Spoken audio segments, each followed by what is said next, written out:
سوال یہ ہے کہ چائنیز کھانا کیسا ہے اور اس کے پیچھے اصل وجہ یہ کہ اس کے اندر اجینو موٹو ڈالا جاتا ہے، تو اس سلسلے میں شریعت کیا کہتی ہے؟ تو اس میں دیکھیے دو چیزیں ہیں، ایک ہے اجینو موٹو سے متعلق، تو اجینو موٹو یا اس کو MSG بھی کہتے ہیں، اور E601 اس کا کوڈ ہوتا ہے کھانے کی چیزوں میں۔ تو اصل میں اس کی حقیقت نمک کی ہے، جیسے نمک ہوتا ہے تو اس طریقے کا یہ نمک ہے، اور یہ عام طور سے سبزیوں سے، ویجیٹیبل وغیرہ سے ہی عام طور سے بنایا جاتا ہے، تو اس وجہ سے اس کے کھانے میں کوئی حرج نہیں ہے۔ اس کے بارے میں مشہور یہ ہے کہ بھئی یہ یا تو حرام چیزوں سے یا کسی جانوروں کی ہڈیاں وغیرہ اس میں ملائی جاتی ہے تب جا کر بنایا جاتا ہے، تو اس وجہ سے بہت سارے لوگوں کو یہ اعتراض اور یہ اشکال پیدا ہوتا ہے۔ اسی وجہ سے بہت سارے لوگ چائنیز بناتے ہوئے یہ کہہ دیتے ہیں کہ بھئی اجینو موٹو نہیں ڈالنا ہے۔ تو اصل میں جو ہے دیکھیے اس سلسلے میں یہ غلط فہمیاں ہیں بہت سی، کہ جیسے میں نے بتایا کہ یہ سبزیوں سے اور ویجیٹیبل سے ہی بنایا جاتا ہے، اور ہمارے یہاں ہندوستان میں بہت آسان طریقہ یہ ہے کہ جس کسی چیز پر ہمارے یہاں پر جو ویجیٹیبل سے جو چیزیں بنی ہوئی ہوتی ہے کھانے پینے کی تمام چیزوں پر ہرا نشان لگا ہوا ہوتا ہے۔ مان لیجئے کہ اس کے اندر کوئی حرام چیز یا حرام جانور کی کوئی چیز اگر ملائی ہوئی بھی ہے، تو دیکھیے شریعت کا اصول یہ ہے کہ جب کوئی کسی چیز کی حقیقت بدل جاتی ہے تو پھر جو ہے وہ چیز حرام باقی نہیں رہتی۔ اس کو ایک مثال سے سمجھایا جاتا ہے کہ اگر نمک کی کان ہے جہاں پر نمک بنتا ہے، اس میں اگر کوئی جانور گر جائے، گدھا گر جائے یا کوئی جانور گر جائے، اور وہیں پر رہتے رہتے وہ جانور نمک میں تبدیل ہو جائے، ایسا ہوتا ہے، تبدیل ماہیت ہو جاتی ہے، تو اگر اس طریقے سے ہو جائے تو وہ تبدیل ہونے کے بعد وہ چیز حلال ہو جاتی ہے۔ اب وہ حرام یا گدھا باقی نہیں رہا، وہ نمک میں تبدیل ہو گیا ہے، تو اس وجہ سے وہ چیز جائز ہے۔ تو اجینو موٹو سے متعلق دو چیز ہو گئی، اگر یہ ویجیٹیبل سے بنایا ہوا ہے، اور عام طور سے انڈیا میں جو بنتا ہے وہ ویجیٹیبل سے ہی بنتا ہے، تو اس لیے کوئی حرج نہیں ہے۔ اور اگر کوئی دوسری چیز ملائی ہوئی بھی ہے،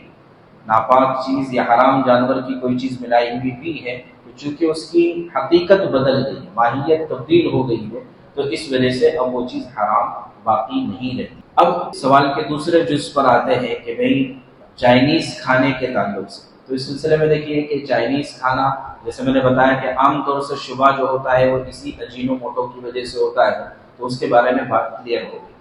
لیکن جہاں تک مسئلہ ہے کہ بھئی چائنیز ہے یا اور تمام چیزیں، جتنی چیزیں ہم کھاتے ہیں، اس سلسلے میں ہمیں قرآن نے بہت بہترین اصول بتایا ہے، اور وہ بھی صرف مسلمانوں کے لیے، ایمان والوں کے لیے، تمام انسانوں کے لیے بتایا۔ یا ایھا الناس کلوا مما فی الارض حلالا طیبا۔ قرآن نے دو چیزیں بتائی ہیں کھانے کے سلسلے میں، ایک حلال ہو، حلال مطلب جن چیزوں کو شریعت نے کھانے کی اجازت دی ہے جانوروں میں سے، ایک تو وہ کھانا ہے، اور دوسرا یہ کہ ان کو ذبح کیا گیا ہو اللہ کے نام پر اور حلال طریقے پر۔ تو حلال کے اندر تو جن چیزوں کی اجازت ہے کھانے کی وہی چیز کھانا ہے، یہ حال ہے۔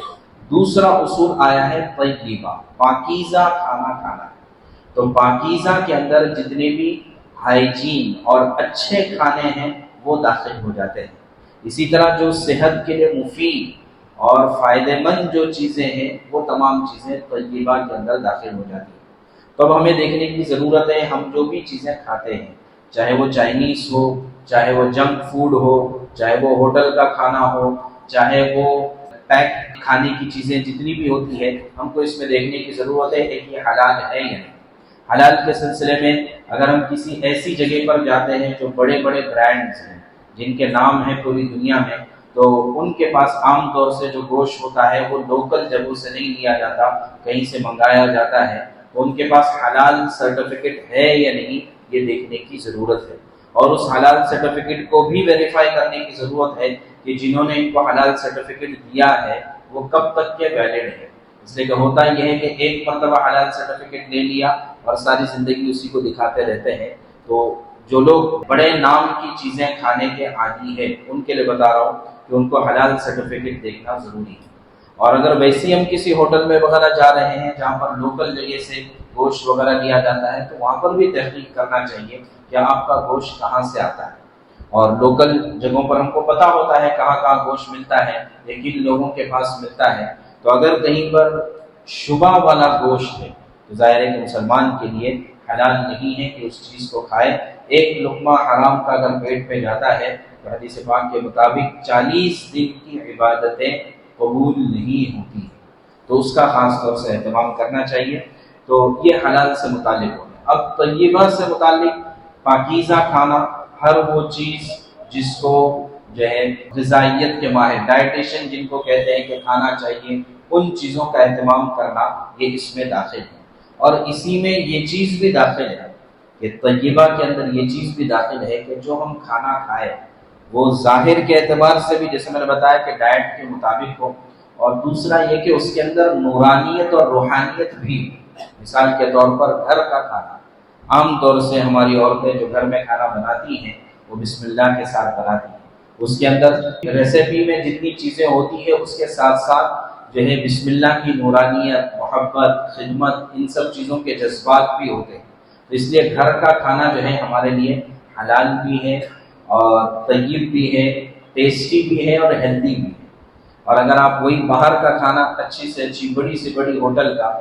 آپ کھائیں تو وہاں پر حلال ضرور ملے گا. ممکن ہے آپ کو طیب بھی ملے گا، ڈائٹ کے مطابق بھی ملے گا، لیکن اس کے اندر بسم اللہ نہیں ہوگی. میں نہیں کہتا بغیر بسم اللہ کا کھانا حرام ناجائز، یہ نہیں کہہ رہا ہوں، لیکن جیسی چیزیں ہم کھاتے ہیں ویسے ہمارے اعمال نکلتے ہیں. تو اس لیے کھانے پینے کے سلسلے میں چونکہ ہمارے یہاں کریز ہے، ایک جو ہے پوری طرح سے یہ ہے کہ بھائی آج فلاں دن ہے تو کھانے باہر جانا ہے، یا گھروں میں بھی مزاج بن رہا ہے اس طرح کا بھائی اتوار ہے تو باہر سے کھانا آئے. تو اس چیز کا اہتمام کرنا چاہیے کہ باہر کے اچھے سے اچھے کھانے اور ڈائٹ کے مطابق کھانے بھی اگر ہیں تو اس میں نورانیت نہیں ہے، اس میں روحانیت نہیں ہے، اس میں خدمت کا جذبہ نہیں ہے جو ہمارے گھروں میں پکے ہوئے کھانے میں ہوتا ہے. تو لہٰذا ان چیزوں کا اہتمام کرنا ہے. خلاصہ یہ کہ ہر چیز کھانے سے پہلے دیکھنا ہے حلال ہے یا نہیں، اور دوسرا ہائیجین ہے یا نہیں، اس بات کا اہتمام کرنا ہے.